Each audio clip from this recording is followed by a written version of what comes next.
Welcome back everyone. नमस्ते सभी को। आज खट्टास योगा श्रृंखला महर्षि घिरंट में हम विपरीत करणी मुद्रा के बारे में जानने के प्रयास को जारी रखेंगे। हठ योगी इस अभ्यास के साथ खेचरी मुद्रा और उज्जाई प्राणायाम का अभ्यास भी करते हैं। उज्जाई द्वारा श्वास को विशुद्धि से बिंदु तक एक जोर के झटके के साथ ले जाते हैं, अर्थात एक इंजेक्शन से जिस प्रकार की धार निकलती है ठीक उसी प्रकार की कल्पना होती है कि विशुद्धि से बिंदु तक चेतना जा रही है। शरीर को नीचे जमीन पर लाते समय श्वास को भीतर रोके रखना है।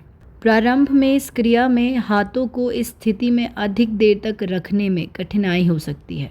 हाथों में दर्द हो सकता है, परंतु नियमित अभ्यास से यह समस्या भी नहीं रहेगी। उल्टी स्थिति में शरीर को संभालना, यह संपूर्ण शरीर नितंबों के ऊपरी भाग का सहारा लेते हुए दोनों हथेलियों के ऊपर विश्राम करता है। इस विधि में हमारे हाथ प्याले की आकृति में रहेंगे जिसके ऊपर नितंब टिके रहेंगे। आरंभिक स्थिति में लौटने के लिए पैरों को सिर की ओर झुकाएं, फिर हथेलियों एवं भुजाओं को शरीर की बगल में रखें। हथेलियां नीचे की ओर रहें। मेरुदंड को धीरे धीरे जमीन पर लाएं, सिर को ऊपर न उठाएं। जब नितंब जमीन पर आ जाएं, तो पैरों को सीधा रखते हुए नीचे लाना है। शवासन में पूरे शरीर को शिथिल बनाए रखें। 5 या 7 आवृत्ति कर सकते हैं और यदि सिर में दबाव उत्पन्न होने लगे तो अभ्यास समाप्त कर दें।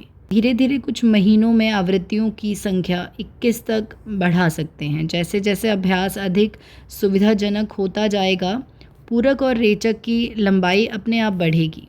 अपने नित्य योगाभ्यास के अंत में तथा ध्यान के पूर्व इस अभ्यास को कर सकते हैं। बलपूर्वक किए जाने वाले अभ्यासों के पश्चात या भोजन के कम से कम 3 घंटे बाद तक इसका अभ्यास न करें। इस अभ्यास के पूर्ण होने पर पीछे झुकने वाले सिर आसन जैसे मत्स्यासन, भुजंगासन या उष्ट्रासन का अभ्यास करना चाहिए। विपरीत करणी मुद्रा का अभ्यास प्रतिदिन एक ही समय पर संभव हो तो प्रातःकाल ही करना चाहिए। विपरीत करणी मुद्रा को जानने का प्रयास पूर्ण हुआ, तो चलिए अब मुद्राओं में छठी मुद्रा योनि मुद्रा के बारे में जानने के प्रयास को प्रारंभ करते हैं।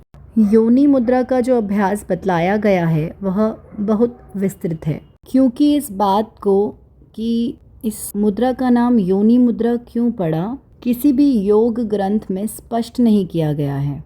तो बस हम अनुमान से यह कह सकते हैं कि योनि मुद्रा नाम इसीलिए पड़ा होगा कि गर्भ में जिस प्रकार की चेतना मनुष्य की रहती है, चेतना का जो मूल रूप रहता है, उसी चेतना का अनुभव इस अभ्यास में किया जाता है। वास्तव में यह मुद्रा हठ योग की क्रिया नहीं है, यह नाद योग की क्रिया है। योग में इसका एक दूसरा नाम भी है, क्षणमुखी मुद्रा। यहाँ तक सुनने के लिए धन्यवाद। अब कल जारी रखेंगे।